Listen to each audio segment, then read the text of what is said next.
Rasulullah Shallallahu Alaihi Wasallam punya sahabat nan kocak, jahil, konyol, tapi kreatif. Dialah Nuaiman bin Amr bin Rafa'ah. Sahabat dari kalangan Ansar, alias warga Madinah asli ini, sering membuat Rasulullah tertawa terpingkal-pingkal.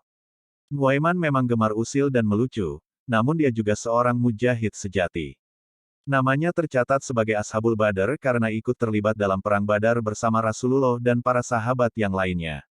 Nuaiman pernah menjadi pemabuk yang ketagihan arak semasa zaman Rasulullah. Beliau telah ditangkap dan Nabi telah mengarahkannya dipukul. Beliau telah ditangkap 2 kali dan kemudian dipukul lagi. Karena tidak juga kapok, Nabi mengarahkan supaya dipukul dengan kasut. Apabila beliau masih saja tidak berhenti minum, Rasulullah akhirnya berkata, jika dia kembali meminum, maka bunuhlah dia.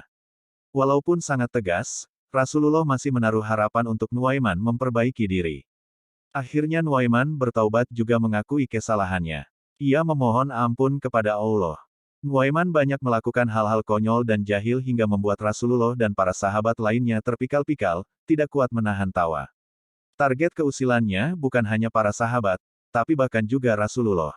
Suatu ketika ia melihat penjual madu yang kepanasan dan kelihatan letih setelah berkeliling menjajakan madunya. Nuaiman menjumpai penjual madu itu. Ia mengajaknya dan menyuruh mengantarkan madunya itu menuju rumah Rasulullah. Nanti kamu minta juga duitnya, ujar Nuaiman kepada penjual madu. Penjual madu gembira karena barang dagangannya laku. Ia akhirnya menuruti apa yang diucapkan Nuaiman. Ia datang menghadap Rasulullah dengan membawa seguci madu, hadiah dari Nuaiman. Tentu saja Rasulullah senang karena mendapatkan hadiah madu dari sahabatnya. Namun keriangan Rasulullah itu langsung berubah menjadi sebuah keterkejutan ketika penjual madu juga menyodorkan tagihan. Ini madunya Rasulullah. Harganya sekian, kata penjual madu. Rasulullah langsung sadar telah dikerjai Nuaiman. Mau tidak mau, beliau akhirnya membayar harga madu itu. Jadilah Rasulullah mendapatkan hadiah madu, sekaligus tagihan harganya. Beberapa saat setelah kejadian itu, Rasulullah memanggil Nuaiman. Ia bertanya kepada sahabatnya itu mengapa melakukan hal itu. Saya ingin berbuat baik kepada Anda ya Rasulullah. Tetapi saya tidak punya apa-apa, jawab Nuaiman.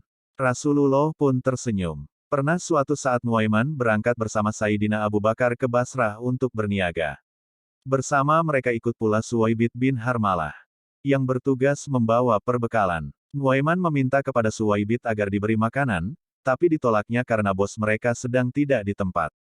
Tunggulah sampai Abu Bakar datang, katanya. Nuaiman jengkel, lalu mengeluarkan ancaman, tunggu pembalasanku. Nuaiman lantas menemui beberapa orang, menawarkan budaknya dengan harga sangat murah. Sambil membocorkan kelemahannya, yaitu budaknya sering mengaku dirinya seorang merdeka.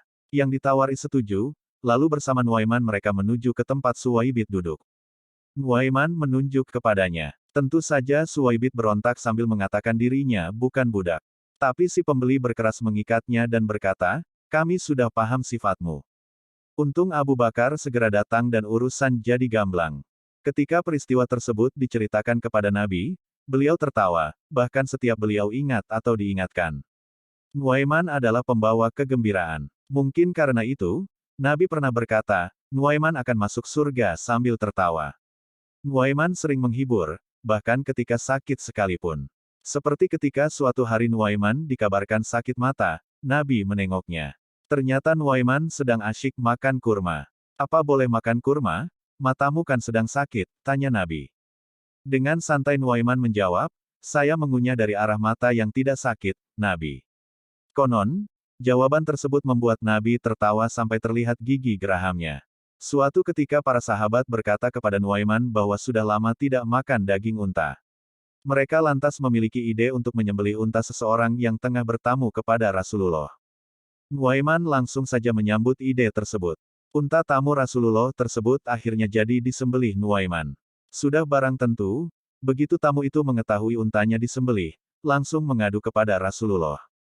Setelah ditanya, para sahabat yang memiliki ide makan daging unta tersebut menjawab bahwa yang melakukan itu adalah Nuaiman. Salah seorang dari mereka lalu menunjukkan kepada Rasulullah dan tamunya tempat persembunyian Nuaiman. Saat ditanya Rasulullah mengapa melakukan itu, jawaban Nuaiman malah membuat Rasulullah tersenyum. Tanyakan saja kepada orang yang menunjukkan kepadamu tempat persembunyianku, jawab Nuaiman. Rasulullah lalu memberikan ganti rugi kepada pemilik unta tersebut dengan jumlah yang lebih daripada cukup. Itulah kisah Nuaiman sahabat Rasulullah. Jangan lupa subscribe dan nyalakan loncengnya.